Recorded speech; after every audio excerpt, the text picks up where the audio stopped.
This is one of the strangest things that has ever happened to me, ever.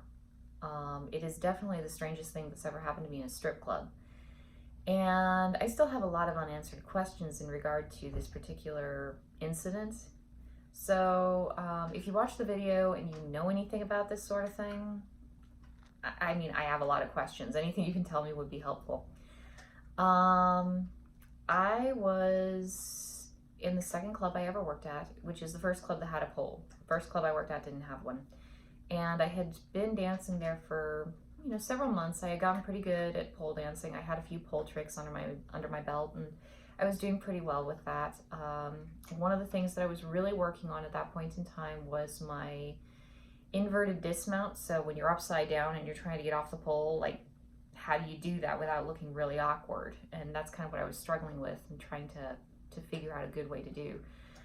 Because I suppose you can just lower yourself down head first until you kind of hit the ground and sort of roll off the pole, but it's not particularly graceful or good looking to do that. And so, there are several different ways to get off the pole, but I was trying to do this one where I would stand on my hands and then arch my leg up over my back. At that point in my life, like, I had always been taught that you were born with like a set amount of flexibility and that's all you've got, and you can't really expand on that, which luckily is not true. You have whatever flexibility you have, and it starts to decrease over time if you don't use it, but if you continue using it, then it can either stay static or it can grow. And I was starting to figure that out at that point in time. I had just started doing some back bends, and the back bends were getting deeper and deeper as I did more of them. Pole dancing was really helping with that because I warmed up all my muscles really, really well, and then I do some back bends and I got a lot of progress very quickly, and so I was really excited about it. And on the night in question, I had come into the club early and I had gotten up on the stage and I had done a bunch of, my usual practice and lots of back bends, and I finally got tired enough that I was like, okay, it's time for me to take a break. That club was an awesome club in a lot of ways. They had this second floor that had a huge balcony overlooking the rest of the club.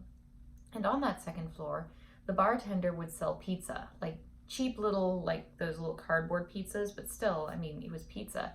And they'd heat it up in a little tiny oven and they would, they'd give it to you. And so I was going to go back up to the second floor, and I was going to sit on the balcony. I was going to order myself a pizza and eat something, and I'd wait for the customers to kind of come in, and it was a pretty slow night. And so that's what I did. I got off the stage, I went up to the second floor, I got in line. There were a few people who were waiting in line to buy some drinks, and the bartender was serving them their drinks. And I'm standing in line just kind of waiting for, my pizza, and, well, waiting to order my pizza. And all of a sudden, I was standing in a white hallway. And the white hallway was lined up and down on both sides with doors. And I was a little curious because I didn't expect to find myself in a hallway. So I walked up to the first door I saw, and I opened it. And inside that door was just a moment in time. And it was me standing in my parents' house, looking out the window. It was really snowing outside. There were snowdrifts everywhere. And I was sipping some hot cocoa, and I was looking out the window, and everything about it was everything about that experience was broken up into pieces. It was really weird. And everything about it was really, really pleasant. I was warm and comfortable inside, and it was really, really cold outside. So that was nice. And the cocoa was really sweet and tasty, and that was nice. And then the steam from the hot cocoa was kind of rising up and hitting my cheeks as I was drinking it, and that was really pleasant, and it was very fragrant. And everything about it was it was incredibly peaceful, and it was incredibly wholesome and pleasant, and just kind of good. And so, then I was back out in the white hallway, and I looked around the hallway, and I was like, okay, I ran down the hallway, opening every single door as I went through. And, behind every single door, I remember they were just rushing past me, but it was one after another of these just very pleasant, very, very wholesome moments filled with well-being. And I ran all the way down to the end of the hallway, and there was one final door at the very end of the hallway facing me. And I reached down, and I turned the handle and I opened the door, and behind the door there was just all this green light, and it came spilling out of the door, surrounded me, spilling past me down the hallway, just flowing everywhere. And the next thing I knew, I was back in the strip club waiting in line for pizza. And up above me, like I'd say 3 or 4 inches, like I don't actually, I never took a ruler and measured it, but about 3 or 4 inches, this little coin-sized point in space just kind of opened up, and all this green light came flooding out of the hallway. I'm assuming it was out of the hallway, and kind of just descended around me and kind of surrounded me. And it just surrounded me, just glowing, this bright, like not bright like blindingly bright, but this just warm kind of green light that just sort of radiated serenity and peacefulness and calm and well-being. And so there I was in a strip club, standing in line to get a piece of pizza, and surrounded by this like green light. So I stepped out of line because, you know, screw pizza. This was something very bizarre that was happening. And I sat down at one of the tables on the balcony overlooking the club. And I kind of thought to myself, all right, I've been drugged. This is, you know, I've been drugged. And I don't actually know my drugs all that well because I never use them. So I don't know what I've been drugged with, or come to think of it, how I've been drugged. And I should probably figure this out, as this green light is just kind of, you know, all around me. It wasn't like dancing or pulsing, but it was definitely there. And so I started trying to, you know, figure out how I had gotten drugged.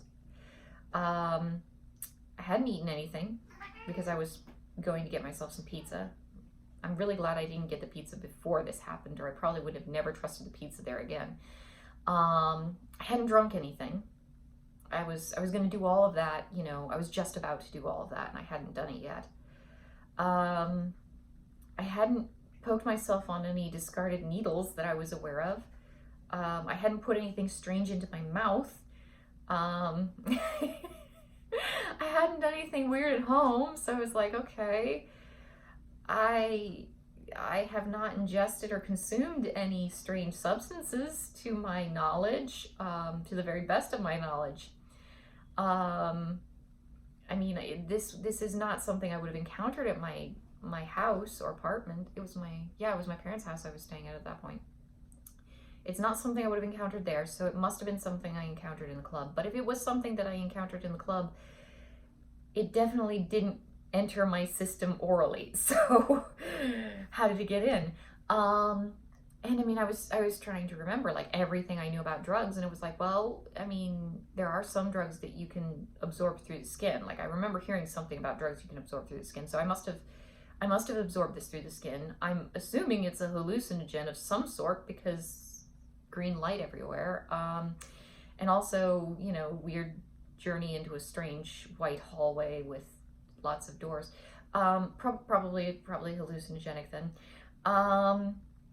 I think that one of those might possibly be, I think I might have heard something about, I mean, I think it was it ecstasy you could absorb through your skin? Like, I had no idea. I was just sitting there, like, trying to figure this out. And it's like, well, okay, I know there are hallucinations, but, you know, there are going to be other symptoms. And the other symptoms are probably going to help me, in tandem with the hallucinations, figure out just what the hell is happening to me. So I sat there and I was trying to figure out what other symptoms I might be experiencing to the best of my ability that could be related to this incident.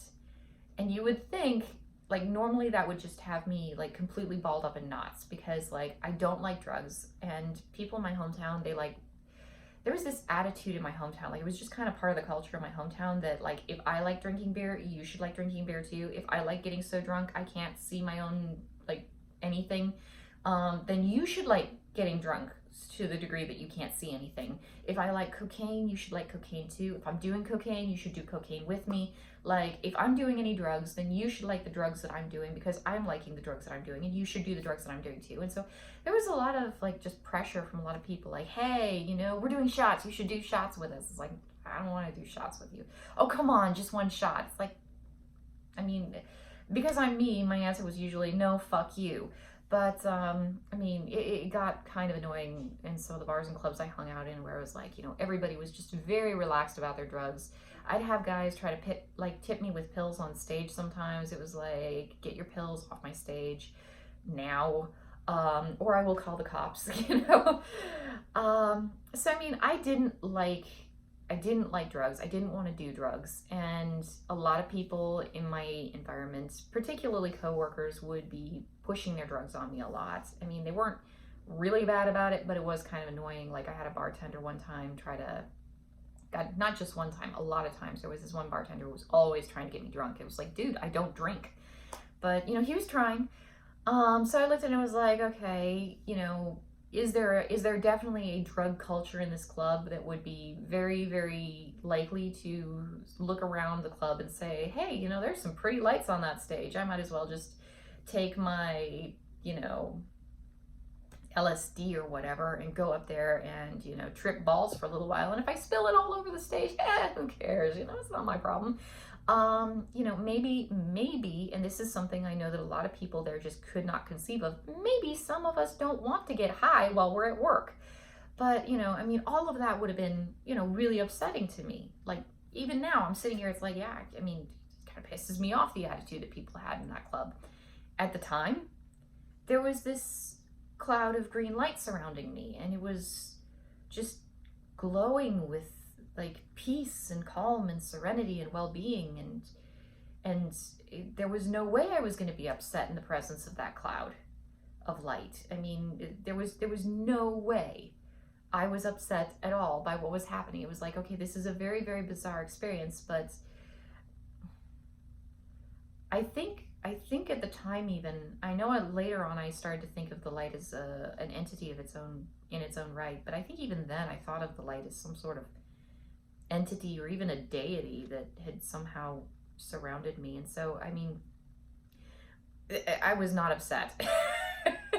It just, you can't be upset in the presence of a thing like that. It's very difficult. And so it was like, I mean, that probably was one of the drug symptoms I should have been aware of. But at the time, I remember just thinking, okay, drug symptoms that I can think of that might possibly be happening. It's like, well, does my heart seem to be beating very, very fast? And I'm sitting there, and I mean, I didn't have anything to check the time with. I mean, I know how to take a pulse. I worked on an ambulance, but I didn't have anything to check my pulse with. And I wasn't about to get up and try to find a clock or anything. It was like, it doesn't feel like it, but I don't know. It's like, okay, well, what other symptoms? I mean, cotton mouth, not that I'm aware of. Do I feel very hot or very cold? No, I feel pretty normal. Everything seems very, very normal, except that there's a halo of green light surrounding me that is like just radiating serenity and peacefulness and well-being. It's like, okay. I mean, I would be freaking out, but I can't really be freaking out. This is definitely an extraordinary experience, and you know, I don't feel like I've been drugged. Like, that was the weird thing. Like, I really, really didn't feel like I had been drugged. I was seeing strange things, and so it was kind of like, well, are there any actual side effects to hallucinogens, or do you just see pretty, pretty lights? Like, what is this really like? And I didn't know, because I'd never read up on it. Like, I had no interest whatsoever in hallucinogenic drugs, and so, you know, I really didn't know. But I was trying really hard to pay as close attention as possible to this green light, because it seemed truly extraordinary. It was probably one of the purest, goodest things that I could possibly conceive of. Like, more so even than that. It was, it was an amazing thing. And it was just there in the air all around me. It was surrounding me. And so, I'm trying to pay very close attention to this miraculous thing that's happened. And of course, because it was a strip club, some guy walks up to my table and just plunks himself right down at the table like, hey, you look lonely, because, guys always do that whenever I'm trying to sit alone. And not always, I mean, guys in strip clubs always do that when I'm trying to sit alone somewhere and just kind of think some thoughts through. And there's always when I'm trying to think on something, some guy comes along in a strip club and, hey, you look lonely, I'm going to hit on you for the next 30 minutes and somehow that's going to cheer you up. It's like, oh God, really? No, can't you see I'm busy? And of course, I looked at it and was like, well, that's unfortunate, but I can't send him away because I just can't be that negative in the presence of this very strange green light.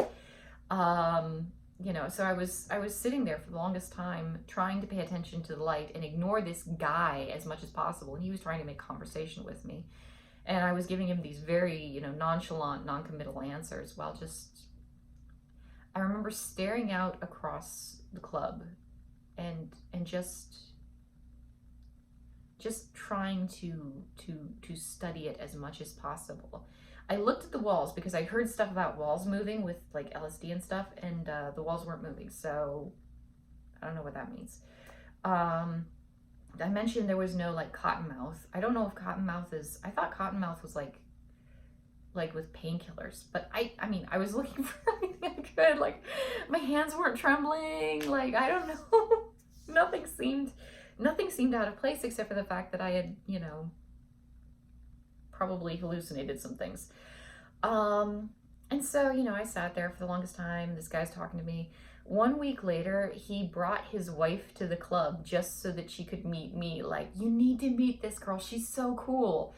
And I'm sitting there like looking at his wife like, hi, that night that I was talking to your husband, that was kind of an unusual night for me. But apparently me tripping balls is a really mellow person to hang out with. Like, I kind of wish he hadn't been there, but I wasn't gonna send him away. It was like, it's like if some sort of angelic figure just kind of wafted down out of the sky and sat down next to you.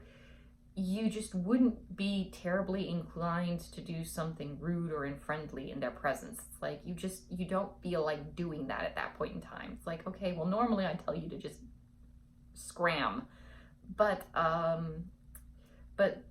there's kind of this angelic figure sitting next to me, and I just don't think that would be a very nice or polite thing to do at the moment. Like, really, that's kind of where I was at that point. It was very strange. Let's see, what other things have I heard of people saying? Like, I've only briefly like read about LSD just long enough to figure out whether or not that could have been what it was, because I didn't know what it was. And so it was like, some people say the walls breathe. I didn't see the walls breathing. Geometric designs when you close your eyes. I can't remember if I saw those or not. I really can't remember. I kind of think I might have, but I don't remember. Like, I read about it and I was like, huh, did that happen? And it's like, I don't remember. I remember the green light. I remember really, really focusing very, very intently on that, because that was really something.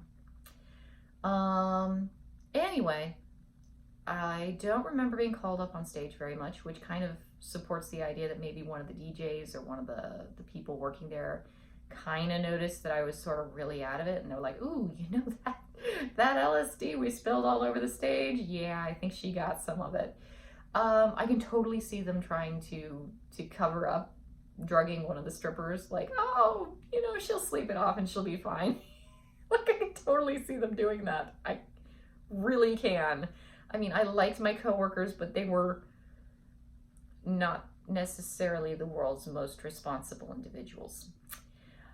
So, yeah, I got home and it was still there, but it had faded quite a lot.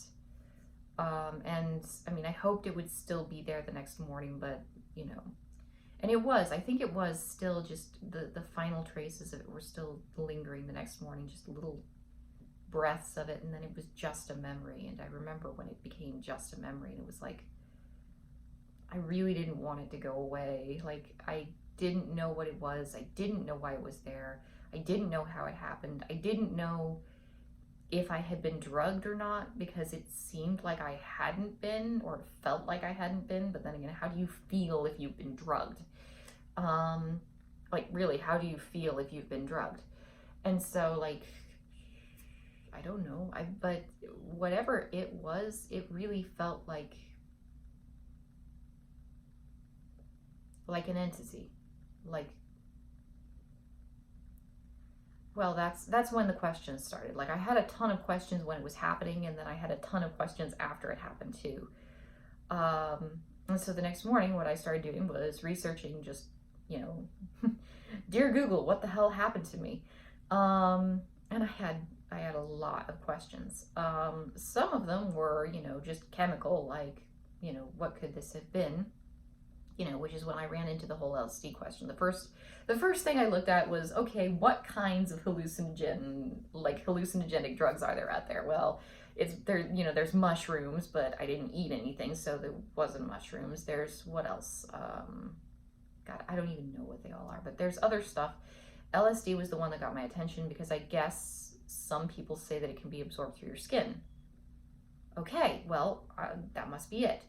Coworkers went on the stage, saw the pretty lights all over the stage, said, hey, dude, we gotta try some LSD some night when the club is closed, or after the club closes, and they spilled some on the stage. And then it was like, well, that's not gonna be a problem. And then at some point I accidentally touched some of it. That could have been it. Not exactly the funnest thought, but at the same time, there were a lot of other people who were saying, no, that's an urban legend. You cannot absorb LSD through your skin. And I was like, okay, so which is it? Did I absorb LSD through my skin, or did I not absorb LSD through my skin? And if I didn't absorb LSD through my skin, we're back to the first question of just what the hell happened to me. And that was when I ran into DMT, yeah, and started reading about that a little bit. And I guess DMT is a chemical that occurs naturally inside the human body. I mean, you get it through other means, but you can, you know, have it build up inside your body. I guess a lot of it is found inside the spine. And I had been doing, you know, a lot of very intense back bends. Like, this was the beginning of the time that I was doing contortions. Like, this is when I first started doing contortions. And so they weren't like Cirque du Soleil level contortions at that point, because I was very new to it, but they were still some, you know, they were very intense things that you would not see a normal person doing with their spine. And I had just started doing those, like, just recently. So maybe I shook something loose. I don't know. And so it was like, okay, well, this could just be one of those things that happens. Like, sometimes those things happen. Like, that's actually a thing. So it could be that. All right. So either it was LSD that somebody dropped on the stage because they were being careless and irresponsible, or this is something that my brain just kicked loose on its own that, you know, is whatever it is. I still don't know which of those two things it was. So if anybody can help me to clarify that, that would be really cool. But then there were all the other questions, like, okay, what was the green light? Like, what was that, you know? I mean, let's be really realistic here. I was a stripper inside of a strip club, standing around in line to get pizza. I was a low person in a low place. I mean, this is not the sort of setting in which one expects to encounter some sort of mystical spiritual experience. Like, I mean, come on. I was trying to get a pizza, and I was like, I'm the kind of, like, strippers are the kind of people frequently that society just likes to, you know, ignore or pretend doesn't exist, because we're shameful and unpleasant to people who would prefer to think of themselves as higher and better up than we are. I mean, I swear, like, there were very few nights that went by when I was working the strip club when some guy wasn't asking me in some, you know, high and mighty tone from his ivory tower, well, what are you actually going to do with your life, you know?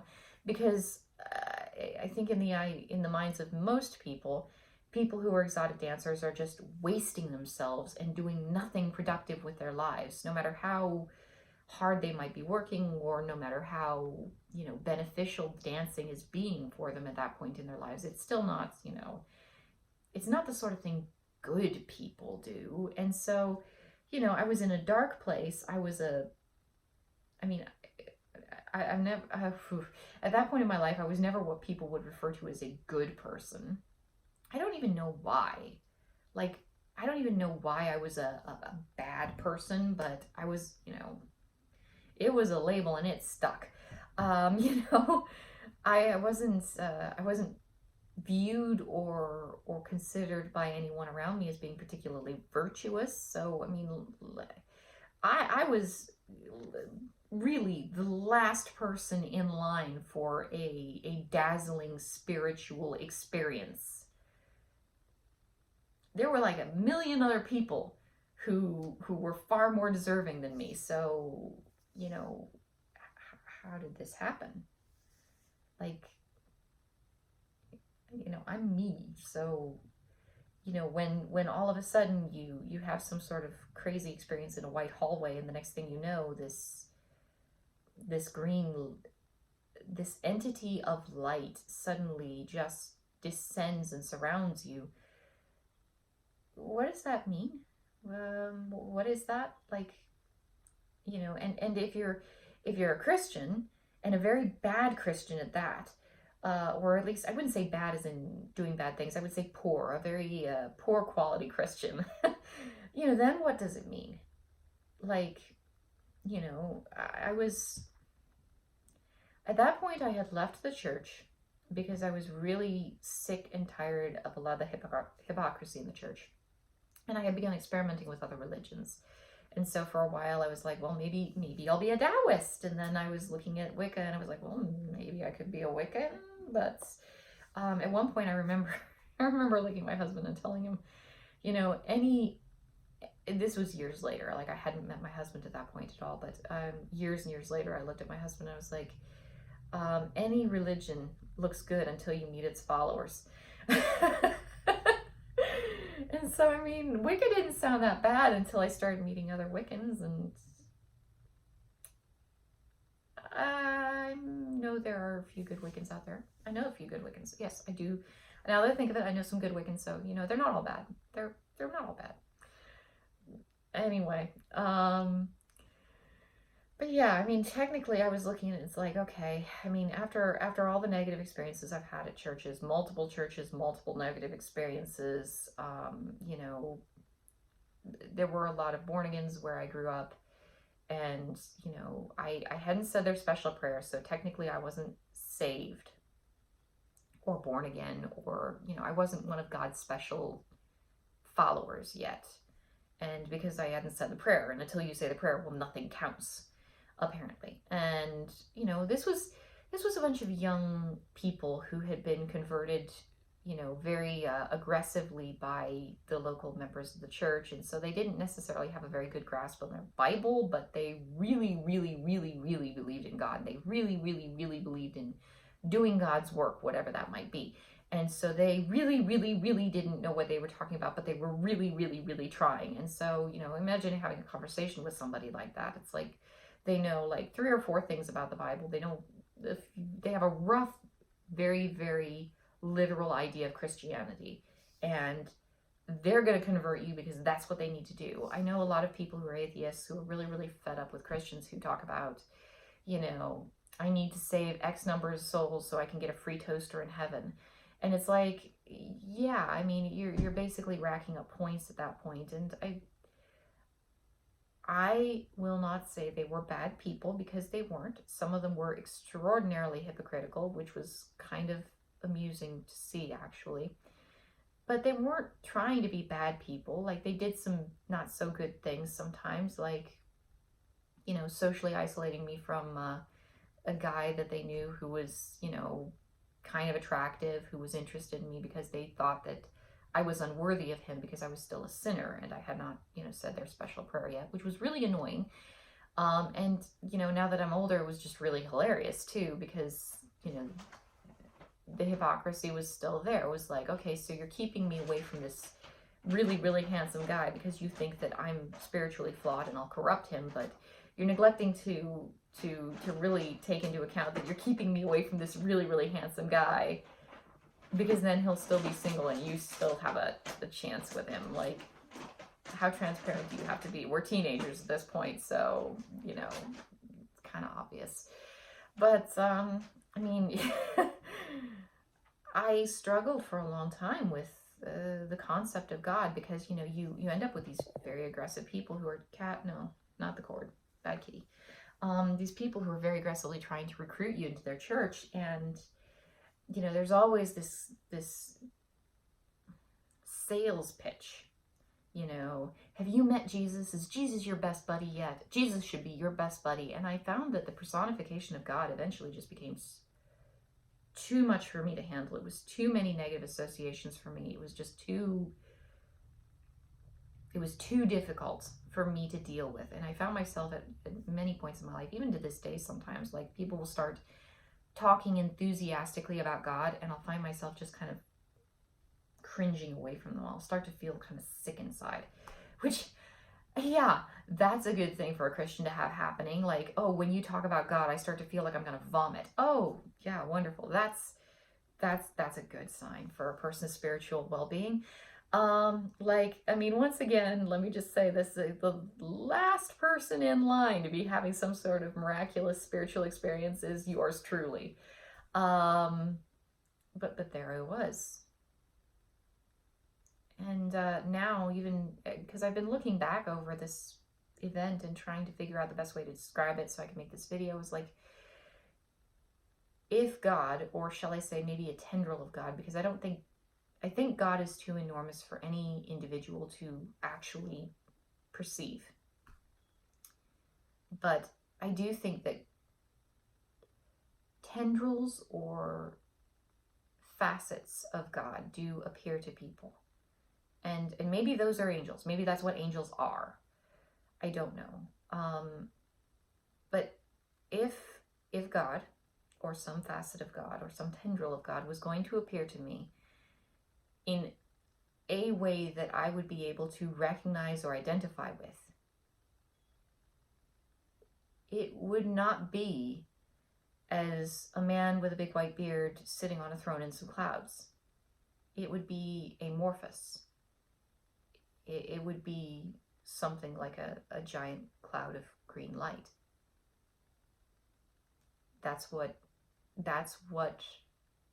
God or an angel or some genuinely real and existing deity would appear to me as, because anything else would be too bizarre and too perplexing and too likely to rouse my suspicion, and just too questionable. Like, I'm never going to be the kind of person who sees Jesus, because Jesus, you know, for so many people, like, Jesus is a man. You know, we all have that mental image of Jesus in our mind because we've seen so many pictures of Jesus in our lives. It's like the joke where I forget which Star Wars movie it was, but, you know, where the picture of whichever Jedi it was. I can't remember. This is really bad. I should know this. You know, whichever actor played one of the Jedi, you know, it was a picture that somebody like had on like their mantelpiece, and it was like, you know, this is Jesus or something like that, or, you know, Jesus saves. It was some joke about like how he looked enough like the iconic image of Jesus that they just went with it, and I'm pretty sure that was just a joke. You are everywhere tonight, aren't you? Hi.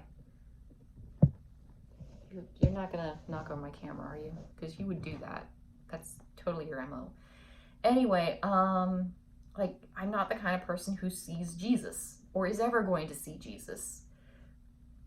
I don't like personified images of God. I suspect, I've heard a few people who've been pretty philosophical about religion who've talked about the value of personified images of God, and I think that's really fascinating because it was just so negative for me, and it was so alien for me, and it was such a limited scope of perspective when it came to religion. Like, oh yeah, you got to see Jesus as like a person that you know, or you got to see, frequently it was like, you've got to see God as Jesus, and then you got to see Jesus as a person you would know or talk to or hang out with. And it's like, that's not, I was much more a Holy Spirit kind of Christian. And I know that all three are part of God, but for me it was like, I can relate best to the Holy Spirit, and then everything else just kind of follows afterward, like far afterward. You are going to knock over my camera.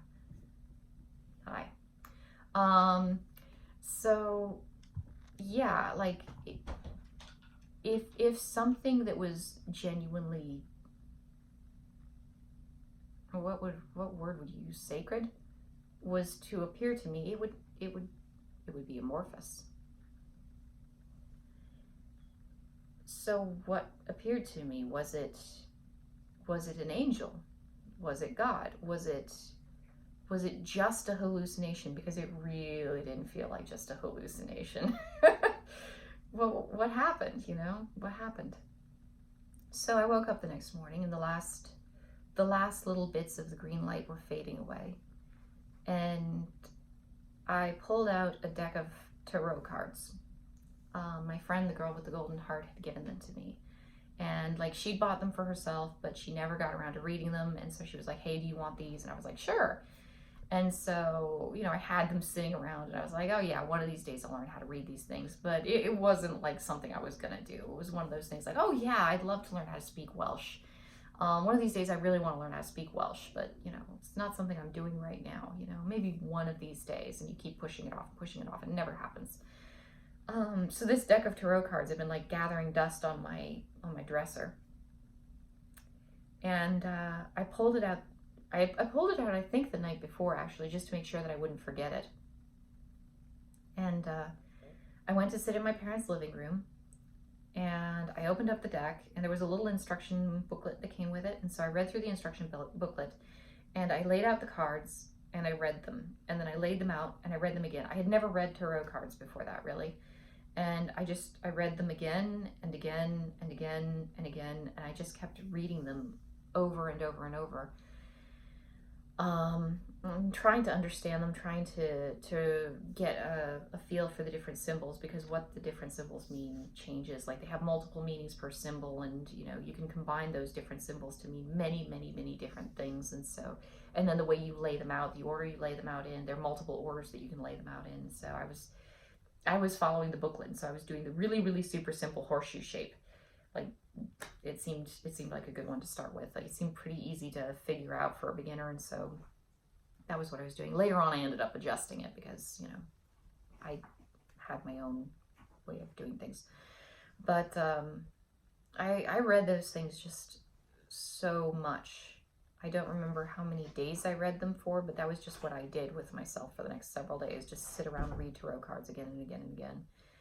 And at some point, and I guess this is the point where things get really weird, I became very convinced that someone was answering me through the tarot cards. There was someone there on the other end of the line. And I believe that to this day. That there's someone else there, that I'm not just talking to myself or playing around with an over-glorified deck of playing cards. Like, there's someone else on the other end of the line. I don't think that I read tarot cards the way a lot of people read tarot cards. Like I think I always thought up until that point that tarot cards were like a parlor trick that teenage girls like bring to slumber parties so they can like freak each other out. Kind of like Ouija boards. It's like, you're not actually going to get any information out of it, but you will scare your friends into peeing themselves. So that's fun. But I never really expected to get any kind of real information out of it. And it ended up being like it was a really fantastic spiritual practice for me for quite a while. Have I mentioned that I'm really like not a good Catholic? Like, I feel like I need to add that just in there. I do try. But I also read tarot. But yeah, I read them for a long time just as a meditative practice, and I would sit down and I would just kind of sit and be very calm and quiet for a while and kind of clear my head of all the noise, and then I'd lay out the cards and I would flip them over and I'd read through them, and then I'd read through them again, and I'd meditate on the meaning of each individual card, and then I'd meditate on the meaning of the entire statement that the cards were making all together, and then I would ask follow-up questions of the cards. And so I would read them multiple times and ask questions about individual cards or questions about things I didn't know about those cards, just so that I could clarify in my own head what they were saying. I did all that, like, a lot. And I mean, I still do that when things get kind of rough these days. Like, when I got the phone call from the doctor that my baby was very likely to be carrying trisomy 18. I got the phone call and I talked to the doctor, and at some point he said this to me on several occasions, but on this particular phone call, he's like, "You sound very calm." And I was like, yeah, I'm okay. He's like, "All right, and I'm very sorry to have to tell you this." And he got off the phone, and I remember he got off the phone and I was shaking all over. Like, I got off the phone and all of a sudden I realized that I was completely just trembling from head to toe. And that night, after the kids were in bed and everything had quieted down, and I told my husband, I pulled out the tarot cards and I started reading them. And this is kind of a good story to tell because it sort of illustrates this idea I have that I'm not just imagining everything. Like, maybe, I'll try to be perfectly, as honest and reasonable with myself as possible. There's always a possibility I'm just kind of a little bit loony ever since that happened to me. Like, I think I'm talking to somebody when I read tarot cards. That's crazy person talk. So, that's always a possibility. But I remember I pulled out the cards that night and I started reading them. Please don't knock over my camera, kitty. Here. There. Tried to pick him up. He wasn't going to come. I read them that night, like after the kids were in bed, and I ask very open-ended questions because I want them to tell me what I need to know. Like, I don't necessarily want them to tell me, am I going to meet the man of my dreams at the dance tomorrow? Like, I don't care about that. I want to know what it is that I need to be aware of. And so I ask them, what should I be aware of in my life at this time? And so those are the kinds of questions I ask, like very open-ended. What do I need to be aware of for my own, growth and well-being, and, just, those kinds of questions. And so, this time I asked them, is my son gonna die? Like, forget what I need to be aware of spiritually. At the moment, all I really want to know is my son going to die? And I laid out the cards. I made sure to shuffle them very, very well, and I laid them out. And there's one space in the cards that it's the space where, the cards kind of tell you a story. They go from the past to the present, and then they sort of very faintly touch on the future. They don't tell you much of the future. Mostly they give you the context, and then they give you one or two cards that tells you what's actually going to happen in the future regarding whatever thing that they've laid out the context for.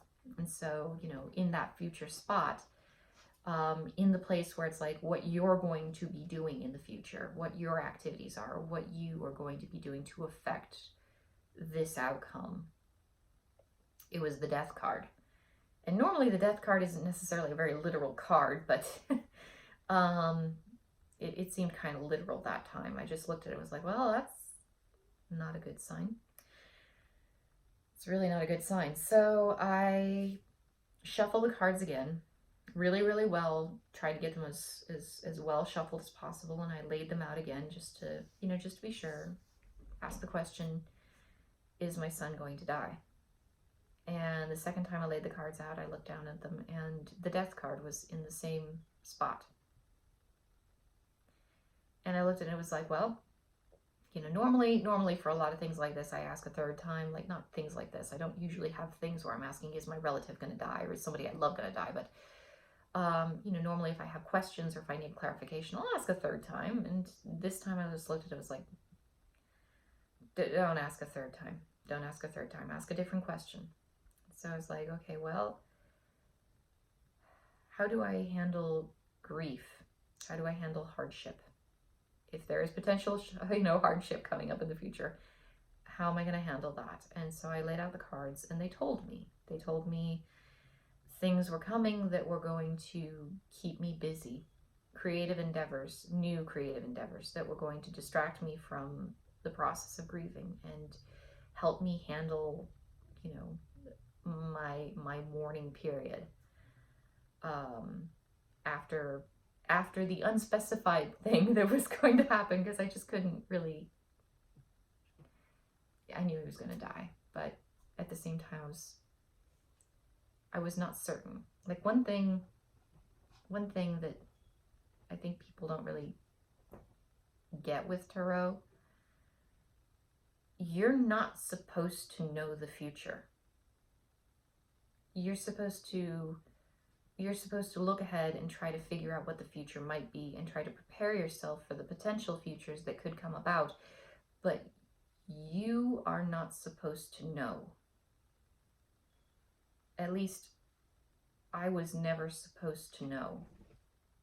And I've got a funny story about that. That was like, when I first moved to the city away from my hometown, I started reading the tarot again because I was doing that a lot at that point in my life. Like I read the cards because I didn't have anyone to talk to, first of all, but also it was just a really good spiritual practice for me where I would just sort of calm myself down and clear my head of a lot of the noise and confusion. And I would sit down and I would ask big questions, and the cards would be laid out, and I would try to piece the symbols together in such a way that I could put meaning to them and apply that meaning to the world around me. And what would that meaning be? And what would that meaning look like? And what does that actually tell me? And it helped me really to think of things outside of myself that I would not be able to think of or would not necessarily think of in that way.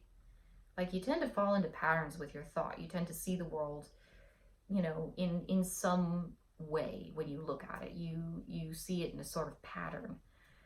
People become somewhat predictable because they tend to follow the same patterns. And when you're looking at a bunch of symbols and trying to interpret them, well, they might take things off in patterns that you wouldn't necessarily expect, or they might indicate things happening in patterns that you wouldn't necessarily expect. So then you have to sit there and think, well, what does that pattern actually mean? And is that actually a real pattern, or am I misinterpreting these symbols and reading them as something else? And if I am misinterpreting this symbol right here, well, am I misinterpreting the overarching message of this collection of cards, or is it just this one symbol that I've kind of taken in this other direction? Because there are multiple different interpretations for the symbols. Like, you can spend a good hour doing that, and it's a really interesting mental exercise, and it was really good for me for a long time. I did get to a point where they kind of started seeming a little annoyed with me. Like, it wasn't a point, like any individual point. It was just sometimes after I've been reading the cards for a while, I started getting gobbledygook, and then I kind of got this impression that they were sort of annoyed with me because it's like, you can't come to us for all the answers. You have to go figure things out on your own. So, go out and live your life. You've gotten everything you're going to get out of us tonight. And I mean, I've gotten that from them a lot. Like, if I read too much. And so I'm trying to, even to this day, to find a nice balance between reading too much and not reading at all, because it's really easy to just set them down in the corner and not read them. But I like reading them, and I think it's good for me. So it's like, okay, well, as a personal spiritual practice, how often should I be reading tarot? Which, man, I'm not a good Catholic. I should be a better Catholic. I really should. But anyway, I'm going off on this weird tangent about tarot cards. But yeah, when I first moved to my city, I read the cards and they told me something was coming. And I didn't know what that meant, so I asked them, well, what does that mean? And all they would tell me is something is coming. Something important is going to happen. Something very important. It's like, okay, well, what is this thing? It's like, you aren't going to see it coming. You're not going to know what it is, but it's very important. I had to deal with that for months. Like, imagine having a conversation with a friend like that. Like, something really important is going to happen. Okay, well, what is it? I can't tell you. Like, really? Really? You're doing that to me? Damn. But yeah, that's the message that I got for months and months, and then I met my husband. And they were right. I didn't see it coming, and yeah, it was really important. And there was no way that I could have known that it was coming. And I mean, honestly, I think that if I had known, maybe I would have screwed it up somehow. So maybe it's good. I honestly think it's probably good that I didn't know, but months of just something's coming, something very important's gonna happen. It's like what? And then I remember the next time I read the cards after I finally figured it out, like after Key and I finally started dating and we were talking about getting married, it was like I went and read the cards and it was like some usual message like, oh, you know, this is going on in your life. It's like, okay, nothing about any surprise things that are coming down the path for me. Like, I think it was something like, oh yeah, you had an unexpected thing happen in your life, but that's gone now. Now we're in the present. You finally caught up to us, and so now we're in the present. Unexpected things have happened, and your life is changing. That was sort of the message I got. It was really funny. That's not the kind of conversation that you have by accident. Like, it just really seems to me like that's not entirely random. Like, I would say there's a certain amount of synchronicity that just has to be there for you to keep getting coherent messages over, you know, a pretty long span of time. And so, I mean, I actually was very hesitant to make this video because I didn't want to offend them. Because I do actually have, as irreverent as I am, because I'm a very irreverent person, I do have a deep reverence for them, whoever they are. And do I think that has anything to do with the green light? Yeah, I think it does. I think it's all, it seems to me at least to be all the same. I will say that the cards have never deceived me. They've never told me anything that wasn't true. They've told me things I didn't necessarily want to know or want to hear. They told me things I didn't necessarily want to know or hear, but they were honest things, they were true things, and they were things that perhaps I needed to know and needed to hear.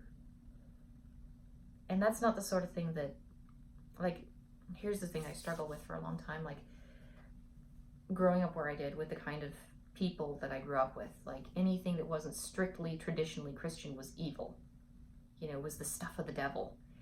And so, you know, tarot cards, talking to some spirit on, you know, through cards or through any kind of, what would tarot cards be?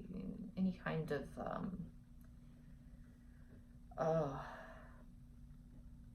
you know, I'm blocking on a word, it's not going to come.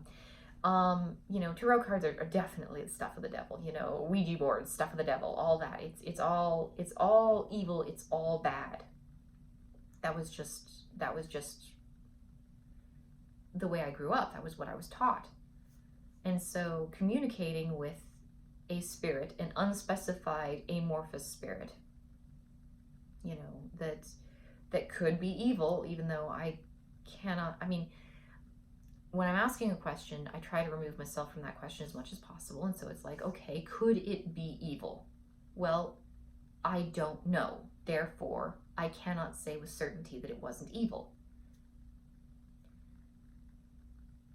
And I mean, and I think about it. I mean, it showed me a hallway full of pleasurable experiences, which, you know, that sounds like, you know, the stuff of the devil and all that, but they were all really wholesome, good, well-being kinds of experiences. There was nothing like, if it had been like, you know, something like really sexual or really like exciting and like blood pumping, anything like that, I would be like, okay, well, yeah, maybe that was evil. If it was something like really tempting, you know, maybe that was evil. But I mean, even the hot cocoa, it wasn't like, ooh, give me all the sweets, candies, and snacks that I can possibly get my hands on. It was a quiet, still moment. It was a quiet, still moment that had been broken into its component parts and demonstrated to me, like, very clearly just how delightful a still and quiet and peaceful moment could be. That does not sound like the sort of thing that an evil entity would do, The fact that it hovered around me and radiated serenity and calm instead of good feeling, like, you know, eating candy or having sex or anything like that. None of those like satisfying kinds of feelings. It was just calm and peaceful. And that seems much more the behavior of a good entity. I mean, on the one hand, I was in a strip club, which is not necessarily a place where you expect anything good to happen. I was a stripper, which is not necessarily the kind of person that you expect anything, good to ever happen to. I wasn't exactly the poster child for goodness, but I really, really think that whatever that was good. Like, far more so than I am. Far more so than I could ever be as a human being who is fundamentally flawed, kind of obviously. And as far as the cards are concerned, well, then there's the danger of, well, how do you know when you use the cards that you're contacting that same entity that, surrounded you when you were at the strip club? And technically, I don't know. I have no way of knowing. And at the same time, when I was reading the cards, I was trying very hard to contact that entity.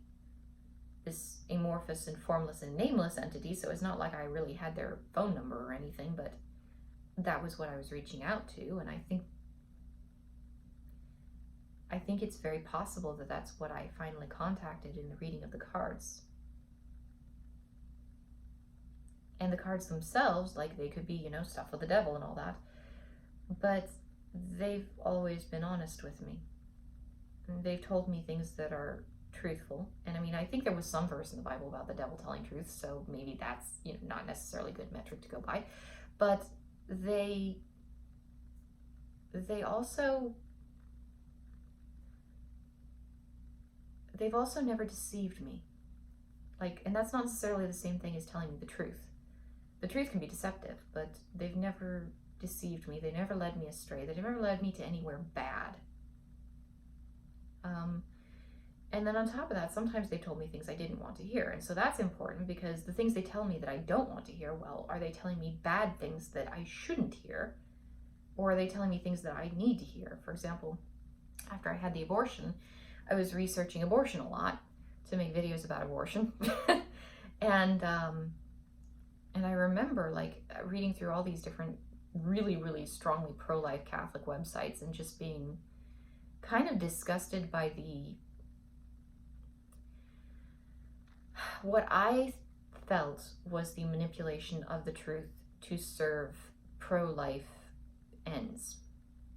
I felt that some of these Catholic websites, not all of them, but many of them, enough of them that I read through, were not being entirely truthful in their attempt to describe all abortion under all circumstances as fundamentally bad.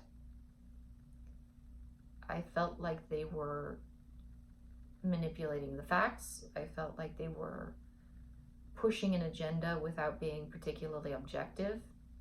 I felt like they were, I feel, and I can say this about, pretty much any pro-life, or like any pro-life movement or group of people, and obviously not the individuals in that group. There are always going to be people who are more reasonable than others, but I tend to get the impression from the pro-life movement as a whole that many, many, many of the people in that movement are not necessarily pro-life. They're just anti-abortion. I don't necessarily think that they care about life. I think that they care about stopping abortion. And life itself, it's a very, very nuanced difference, but I swear there is a difference. And that difference kind of comes to light when you look at stories about twins, where one twin is endangering the life of the other, or situations where a woman's life is endangered, or at least her well-being is endangered, like seriously endangered by a pregnancy. They try to sweep aside these situations. They try to pretend them away. They try to say, well, they're not relevant because they hardly ever happen. It's like, well, yes, but when they do happen, then are they relevant? To the individuals which these things occur, are these people not relevant? Do their lives not matter? And I encountered a lot of that with a lot of Catholic websites. And so I remember just sitting around. I finally told my husband, that's it. I'm done. I'm leaving the church. I'm going to find a different religion. I've had it. I've had enough. I'm leaving the church. I'm not going to be Christian anymore. I'm going to go find some other religion and I'm going to go practice that. Maybe I'll be a Buddhist. I don't know. I'll find something. And I pulled out the cards because I looked and it was like, the things you believe when things are really, really in upheaval, those are probably the things you actually believe. And so I pulled out the cards and I laid them out and I was like, I think I'm going to leave the church. And I went to read them. And they told me that if I wanted to avoid trouble and heartbreak in my life, I would stay with the church. I would stay a Catholic. And that was the last thing I wanted to hear. I looked at it, I was like, really, are you sure? And so I read them again. They're like, yes, we're sure. It's like, oh God, no, really? Okay. So, when people ask me, am I Catholic? It's like, yeah, I'm Catholic, I guess. I'm not a good Catholic, but, and I mean, how do you justify it like this? Like, oh yeah, I'm Catholic because the spirits I talk to say that I should be. It's like, oh yeah, that's gonna really sound Catholic there. That's a very very traditional Christian thing to say, but life is weird and I'm trying to get through it, and I am trying to grow and be more spiritual and more. I'm trying to be good. I'm trying. I think there are some people out there who would say that I'm clearly not done a very good job of that if I'm reading tarot cards all the time, but it is what it is. As far as the incident that happened that night that sparked all of this, I really don't know. And I would love it if any of you who, oh my gosh, it's been an hour. If any of you who have sat through this whole long video could give me any kind of insight, I mean, it's very, very romantic to think that my brain just kicked this out on me, for, reasons, and, something happened chemically inside my head, and all of a sudden, there we go. Mystical spiritual experience, there you are. But it's always possible, and I don't know, because, I mean, it's very romantic to think that it happened that way, but it's also possible that I just ended up getting drugged by accident by my not particularly responsible coworkers. It's considerably less romantic to see it that way, but it's possible that that's what happened, because I don't have any clear information on whether or not LSD can be absorbed through the skin, so I really cannot know. I have questions about a lot of hallucinogenic trips, I guess. For a while I was looking up LSD versus DMT to see if there was some difference in the kind of experiences that people have, and I guess they're kind of the same sort of experiences. And the sorts of experiences that people have described don't really sound like the kind of experiences I've described. I don't recall anything weird happening with noises. I don't recall the walls rippling. I don't know for certain whether or not I saw geometric shapes behind my eyes. I might have. When you close your eyes, I guess some people see geometric shapes. I might have, and I might have just forgotten about that part. I don't remember. The lights, there were a lot of lights in the club because it was a strip club. So there were lots of lights. None of them were green, and none of them did anything particularly interesting. The only thing that was really interesting about all that was the fact that I was surrounded by a cloud of green light. Yeah, for those of you who know your hallucinogenic drugs, if you could help me figure out what happened to me that night, that'd be really cool. Because I really don't know what happened. Did it change my life? Yeah, it changed the way I've lived my life. It's had an enduring effect, especially considering that I've continued reading tarot cards ever since then. It's changed my perception of God, my ideas about God, my ideas about religion and spirituality. It changed that. It definitely had an effect there. From what I've read a couple articles, but not that much. But some people say that a trip is really kind of nerve wracking when it happens, and then afterwards, when you really start to change and start to grow and restructure your life. And I think I remember reading that it changes the way your brain is structured, which is a little unnerving, but um, I don't remember. I mean, I remember changing patterns about my life. Like things I did definitely took a very dramatic change afterward because I started reading the tarot cards and meditating and thinking about spiritual things quite a bit. But I don't remember anything nerve wracking or unnerving at all happening on that night. I was really, really happy because I'd had a really good bit of exercise with the pole dancing. I was standing in line. I was going to get a pizza. I really like pizza. I kind of got very distracted from the pizza, and it just didn't seem particularly like a good thing to stop and eat food when all this other stuff was happening around me. But I don't remember at any point being unnerved. I don't remember my heart racing. The walls weren't moving, the walls weren't breathing, the walls weren't rippling. Like a lot of things that people describe weren't really happening for me, so I don't know if that makes it more likely to be a DMT experience, since you don't get a, you know, when it gets released into your brain. At least this is what I suspect, from what I've heard, which is not much.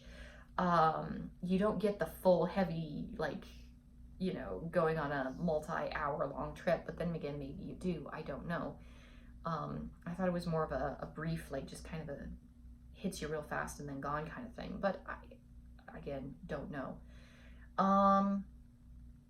So yeah, this has been kind of a long and rambling video, but I figured I'd tell you guys that's the weirdest thing that has ever happened to me at a strip club, by far.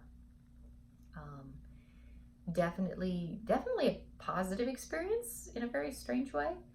Definitely something I have thought about quite a lot over the years.